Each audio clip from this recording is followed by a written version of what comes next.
Assalamu alaikum. Through Did You Know questions, we will discover the beauty of Islam. Did you know why Muslims pray 5 times a day? Prayer connects us to Allah. It cleanses the heart and organizes life. Did you know why we fast in Ramadan? Fasting teaches patience, controls desires, and reminds us of the poor. Did you know why Muslims give Zakat? Zakat purifies wealth, spreads kinnish, and helps the needy.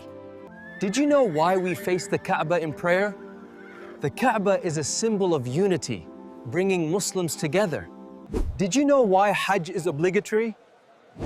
Hajj teaches patience and makes all Muslims equal. Did you know why the Quran is sacred?